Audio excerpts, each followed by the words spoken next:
ബംഗാൾ ഉൾക്കടലിൽ രൂപപ്പെട്ട ശക്തി കൂടിയ ന്യൂനമർദ്ദം അടുത്ത 12 മണിക്കൂറിൽ തീവ്ര ന്യൂനമർദ്ദമായി ശക്തി പ്രാപിച്ച് വടക്കൻ ആന്ധ്രാപ്രദേശ് തെക്കൻ ഒഡീഷ തീരത്ത് എത്തിച്ചേരാൻ സാധ്യതയെന്ന് കേന്ദ്ര കാലാവസ്ഥാ നിരീക്ഷണ വിഭാഗത്തിന്റെ മുന്നറിയിപ്പ്.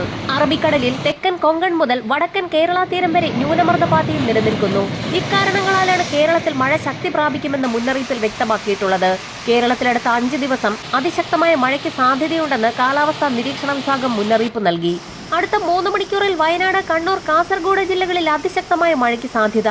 കനത്ത മഴ കണക്കിലെടുത്ത് ഈ 3 ജില്ലകളിൽ ഓറഞ്ച് അലർട്ട് പ്രഖ്യാപിച്ചു. വരും മണിക്കൂറുകളിൽ ഇടുക്കി, എറണാകുളം, തൃശൂർ, പാലക്കാട്, മലപ്പുറം, കോഴിക്കോട് ജില്ലകളിൽ ഒറ്റപ്പെട്ടയിടങ്ങളിൽ ശക്തമായതോ അതിശക്തമായതോ ആയ മഴയ്ക്ക് സാധ്യത. ഈ ജില്ലകളിൽ കേന്ദ്ര കാലാവസ്ഥാ നിരീക്ഷണ വിഭാഗം യെല്ലോ അലർട്ട് പ്രഖ്യാപിച്ചിട്ടുണ്ട്.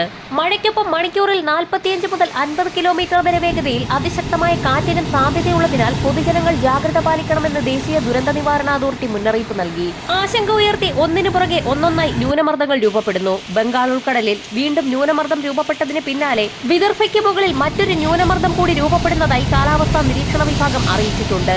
കൊങ്കൺ മുതൽ വടക്കൻ കേരള തീരം വരെ അറബിക്കടലിൽ പുതിയ ന്യൂനമർദ്ദ പാത്തിയും രൂപപ്പെട്ടിട്ടുണ്ട്. പാലക്കാട് ജില്ലയിൽ അതിശക്തമായ മഴയെ തുടർന്ന് റോഡുകളിൽ വെള്ളക്കെട്ടുകൾ രൂപപ്പെട്ടു.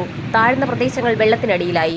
9 ഡാമുകളിൽ കേന്ദ്ര ജല കമ്മീഷൻ റെഡ് അലർട്ട് പ്രഖ്യാപിച്ചിട്ടുണ്ട്. തോരാതെ പെയ്യുന്ന മഴയിൽ ജലനിരപ്പ് ഉയരുന്നതും കലങ്ങിമറിഞ്ഞ് കിഴക്കൻ വെള്ളത്തിന്റെ വരവ് വർദ്ധിക്കുകയും ചെയ്തതോടുകൂടി കുട്ടനാട് വീണ്ടും വെള്ളപ്പൊക്ക ഭീഷണിയിലായി. വടക്കൻ ജില്ലകളിൽ രാവിലെ മുതൽ തന്നെ അന്തരീക്ഷം മേഘാവൃതമായി തുടങ്ങിയിട്ടുണ്ട്. പാലക്കാട്, തൃശൂർ ജില്ലകളിൽ ഒറ്റപ്പെട്ടയിടങ്ങളിൽ ശക്തമായ മഴയാണ് റിപ്പോർട്ട് ചെയ്തത്.